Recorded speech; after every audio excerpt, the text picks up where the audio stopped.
Praise the Lord. Hallelujah. March மாதம் 15ஆம் தேதி கர்த்தர் நம்மை இம்மட்டுமாக அழைத்ததற்காக நன்றியோடு அவரை நாம் ஆராதித்து துதித்து மகிழ்ந்து பாடி அவருடைய வார்த்தைகளை கேட்டு அவருடைய போஜனத்தில் பங்கு கொண்டு கடைசியாக அவருடைய ஆசீர்வாதத்தை நாம் பெற்றுக்கொள்வோமாக. இன்றைய நாளில் நாம் உங்களுக்கு கொடுப்பது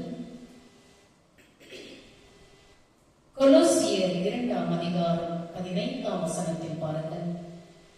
துரைத்தனங்களையும் அதிகாரங்களையும் உரிந்து கொண்டு வெளியரங்கமான கோலமாக்கி அவைகளின் மேல் இயேசு சிலுவையில் வெற்றி சிறந்தார். உலகிற்கு ஒரு தோல்வியாக தோன்றியது உண்மையில் இருளின் ஆதிக்க சக்திகளின் மீது கிறிஸ்துவின் முழுமையான வெற்றியின் தருணமாகும்.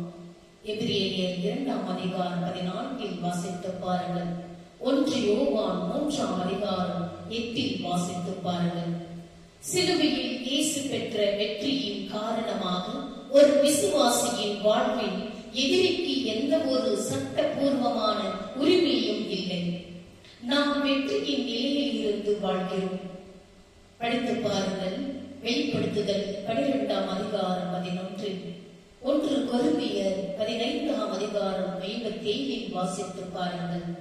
நாம் ஜெபிப்போம். அன்புள்ள பரலோக பிதாவே, கல்வாரியில் இயேசு பெற்ற வெற்றிக்காக நான் உம்மை புகழ்கிறேன். போரை இயேசு ஏற்கனவே வென்றுவிட்டார் என்பதை அறிந்து எதிரிக்கு எதிராக உறுதியாக நிற்க எனக்கு தைரியம் தாரும். இயேசுவின் நாமத்தில் ஜெபிக்கிறோம் நல்ல பிதாவே, ஆமென். நாம் இப்பொழுது ஆண்டவரை துதித்து பாடுவோமாக.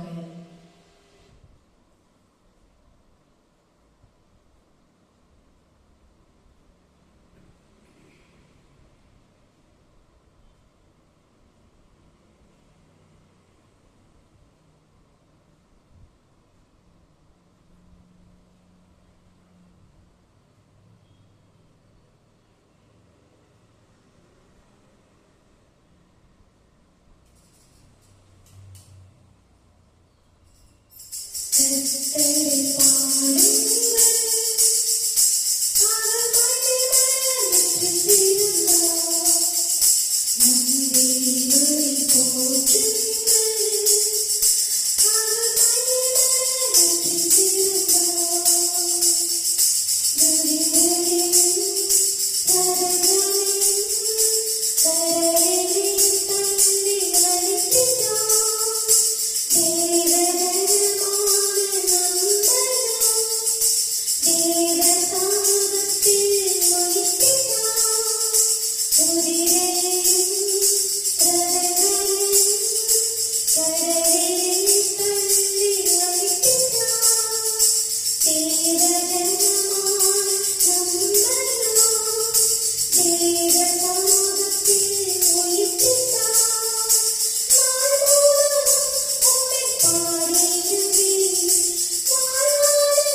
வார்த்தையானது ஜீவனுள்ளது.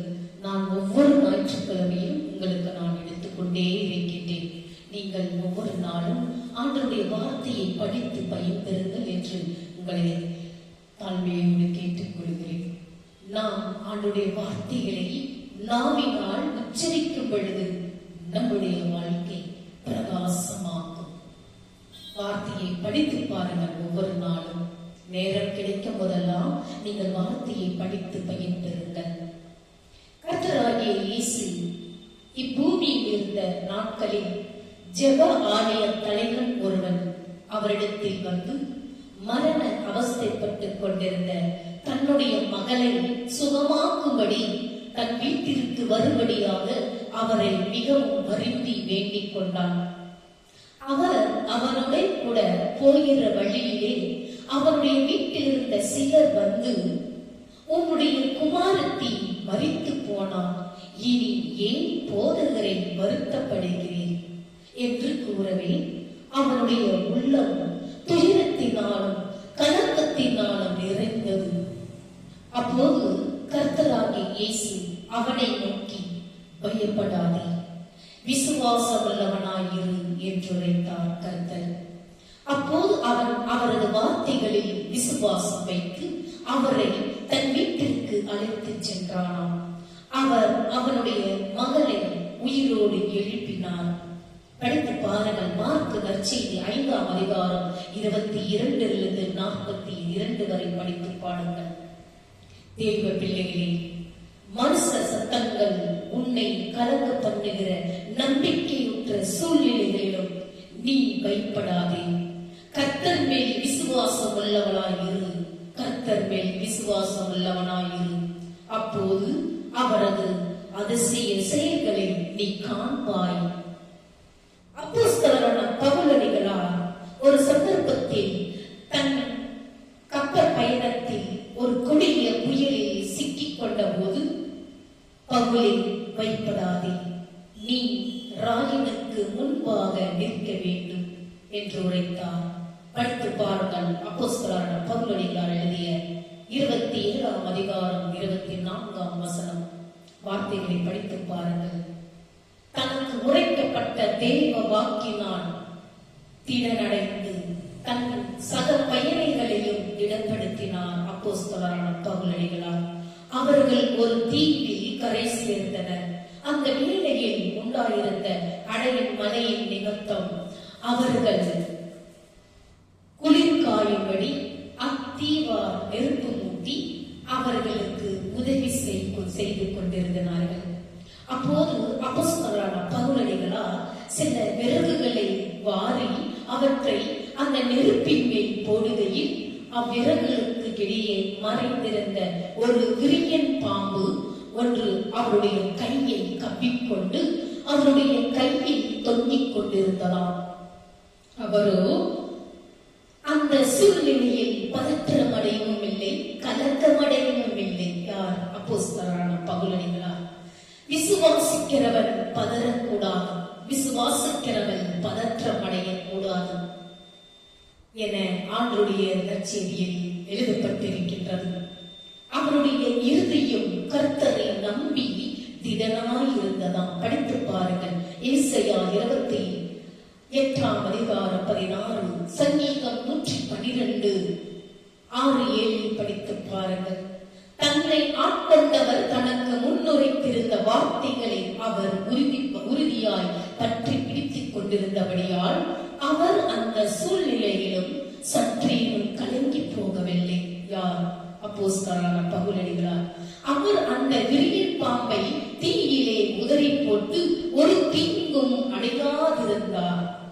அவருக்கு வீக்கம் கண்டு அல்லது சலுகையாய் விழுந்து மரித்து போவார் என்று அத்தீவார்கள் நெடுநேரமாக பார்த்து கொண்டிருந்தும் அவருக்கு ஒரு சேதமும் வாராததை கண்டபோது அவர்கள் இவன் தேவன் என்று தங்களுக்கிடையே பேசிக் கொண்டார்களாம்.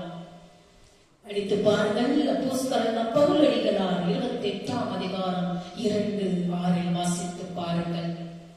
தம்மை உத்தமமாய் பின்பற்றுகிற தமது பிள்ளைகளுடைய ஜீவியத்தில் சோதனைகளை அனுமதிக்கிற தேவன் அச்சோதனைகளில் அழிந்து போகாதபடி அவர்களை காப்பதுடன் அவற்றின் முடிவில் தம்முடைய நாமத்தின் மகிமைக்காக அவர்களை அற்புத சாட்சிகளாக்கி அவர்களை மேன்மைப்படுத்தவும் செய்கிறார் கர்த்தர். சோதனைகளாகிய எதிர்காற்றுகளோ பழைய பாம்பாகிய சாத்தானோ தேவ நோக்கம் உன்னில் நிறைவேறுவதை தடை செய்ய இயலாது. தமது நாமத்தின் மகிமைக்காக உனது சோதனைகளை தமது சாதனைகளாக மாற்றுகிறவர் கர்த்தர். உன் பட்சத்தில் இருக்கிறார் கர்த்தர். ஆகவே நீ பதறாதே, விசுவாசம் உள்ளவளாயிரு. நீ விசுவாசித்தால் தேவனுடைய மகிமையை நீ காண்பாய். நாம் அப்படியாக எத்தனை பேர் விசுவாசம் உள்ளவர்களாய் வாழ்ந்து கொண்டிருக்கின்றோம்? உண்மையான விசுவாசம் என்பது நாம் ஆண்டவரிடத்தில் அன்பு செலுத்தும் போது அந்த விசுவாசம் நம்மை பற்றிக் கொள்ளும். எனது அருமையான வாலிபர்களே, இந்த நாட்களிலே, இந்த ஆண்டுகளில் நாம் எதற்கும் அசுத்தாவிகளுக்கு நாம் இடம் கொடுக்காதபடி நாம் ஆண்டவரை பற்றிக் கொள்ள வேண்டும்.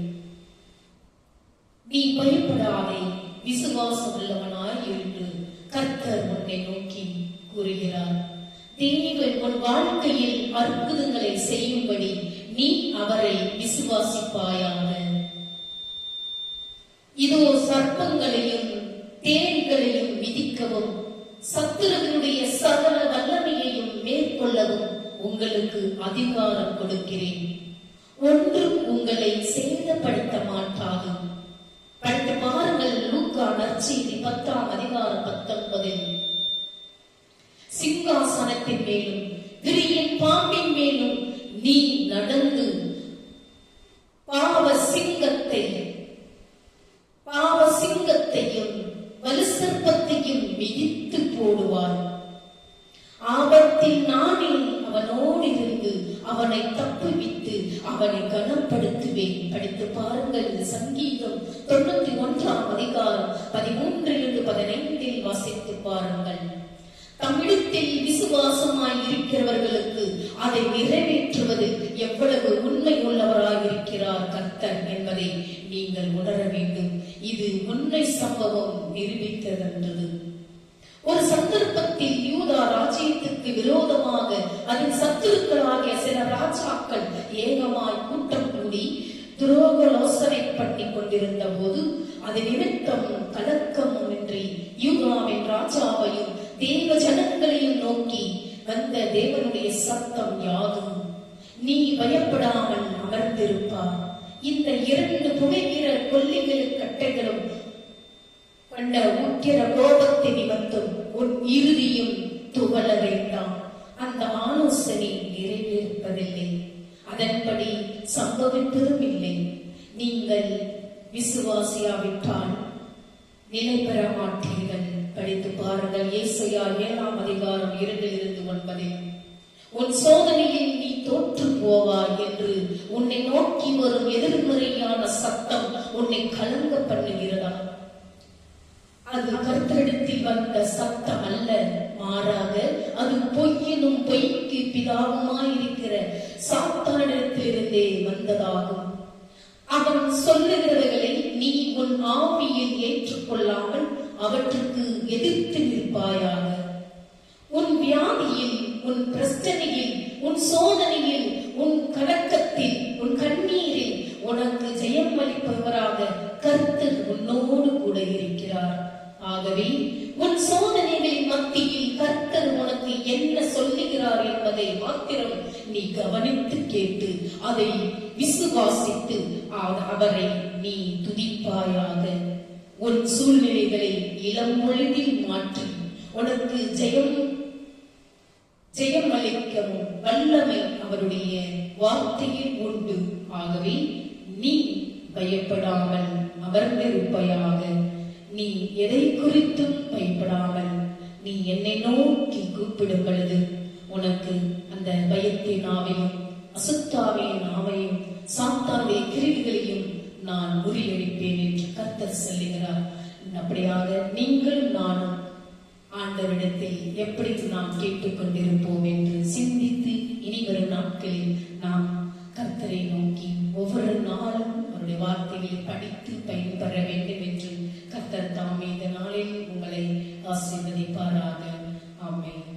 நாம் இப்பொழுது காணிக்கை பாடல்களை பாடி ஆண்டவரை துதிப்போமாக.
அர்ப்பணிக்க வேண்டும். நீங்கள் உள்ளத்தின் ஆழத்திலிருந்து ஆண்டவருடைய போஜனத்தில் நீங்கள் உட்கொள்ளும் பொழுது உங்கள் இதயத்தையும் உங்கள் சரீரத்தையும் உங்கள் இரத்தத்தையும் உங்கள் உடல் பொருள் ஆவி அனைத்தையும் ஆண்டவருக்கு காணிக்கையாக செலுத்துங்கள். உங்களை கர்த்த அவருடைய சரீரத்தினாலும் இரத்தத்தினாலும் கல்வி சுத்தப்படுத்தி பரிசுத்தப்படுத்துவார். இப்படியான நேரத்தில் நாம் அனைவரும் ஆண்டவருடைய போதனத்தில் பங்கு கொள்வோமாக.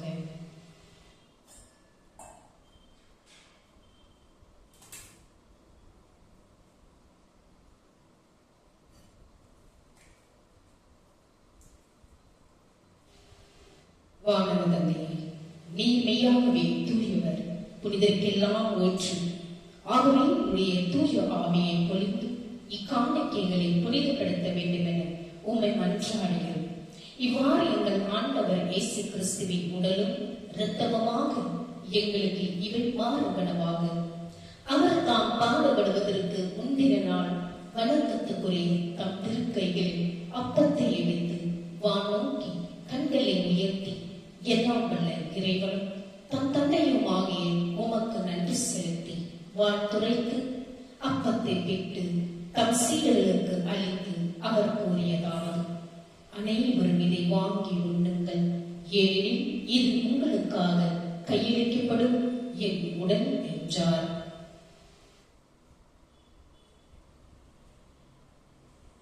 அவனவை உணவருந்திய பின் மகிமை மிகுந்த இக்கிண்ணத்தை வணக்கத்துக்குரியும் தம் கைகளில் எடுத்து மீண்டும் உமக்கு நன்றி செலுத்தி வாழ்த்துரைத்து தம் சீடர்களுக்கு அளித்து அவர் கூறியதாவது: அனைவரும் இதை வாங்கி பருகுங்கள், ஏனெனில் இது புதிய நித்திய உடன்படிக்கைக்கான என் இரத்தம். இதை வாங்கி அனைவரும் பருகுங்கள் என்றார். இது உங்களுக்காக கையளிக்கப்படும் என் இரத்தம் என்றார். நாம் அனைவரும் ஆண்டவருடைய போஜனத்தில் ஒரு மனதோடு பங்கு கொள்வோமாக.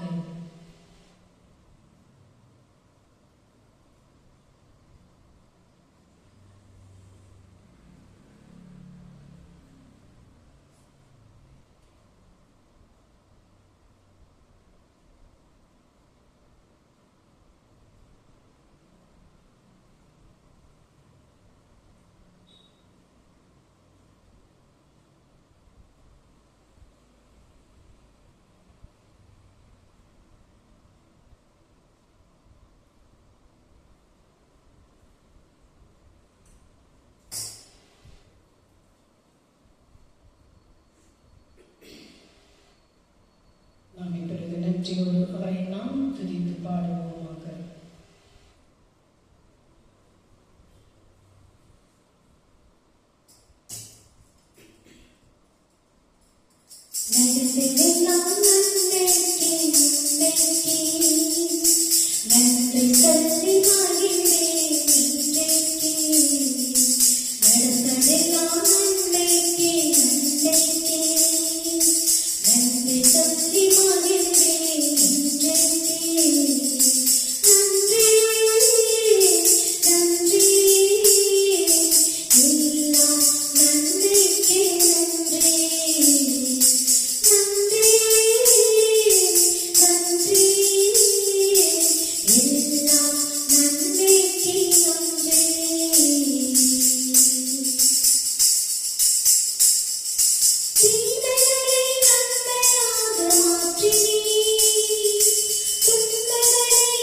சொல்லி மகிழ்ந்தேன் இன்றைக்கே.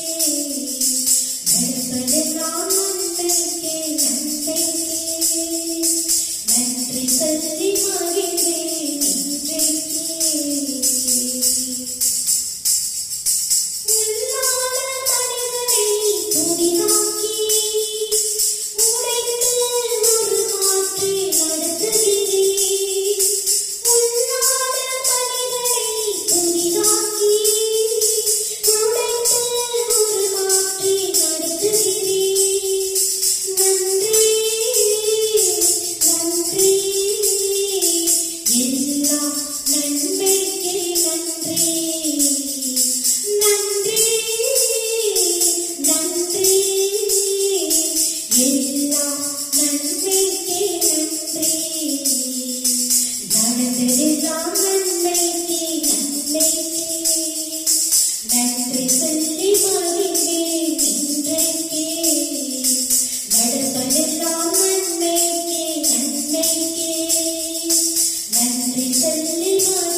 கிருபையுள்ள பரலோக பிதாவே, உம்மை போல எங்களை நேசிப்பவர் யாரும் இல்லாததால் நாங்கள் உம்மை புகழ்கிறோம்.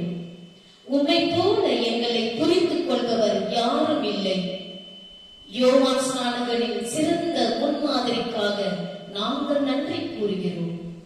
எங்கள் நோக்கத்தை பற்றி பணிவாகவும் தெளிவாகவும் இருக்க எங்களுக்கு கற்றுக் கொடும். உண்மையான மகத்துவம் உமது சித்தத்திற்கு எங்கள் வாழ்க்கையை ஒப்படைப்பதில் காணப்படுகிறது என்பதை அறிந்து அமைதியாகவும் உண்மையாகவும் சேவை செய்வதில் மகிழ்ச்சியை காண்போமாக. யோவான் ஸ்நானகனைப் போல சவாலான காலங்களில் கூட எங்கள் விசுவாசத்திற்காக எழுந்து நிற்க எங்களுக்கு பலத்தை தாரும். உமது சத்தியத்தில் தைரியமாக அறிவிக்கவும் உறுதியான தீர்மானத்துடன் எங்கள் விசுவாசத்தில் வாழவும் எங்களுக்கு தைரியத்தை தாரும். பெருமையில் இருந்தும் மாயமானத்திலிருந்தும் எங்களை காப்பாற்றும். மற்றவர்களை எங்களுக்கு முன்னால் வைத்து நேர்மையுடனும் அன்புடனும் சேவை செய்ய எங்களுக்கு உதவும்.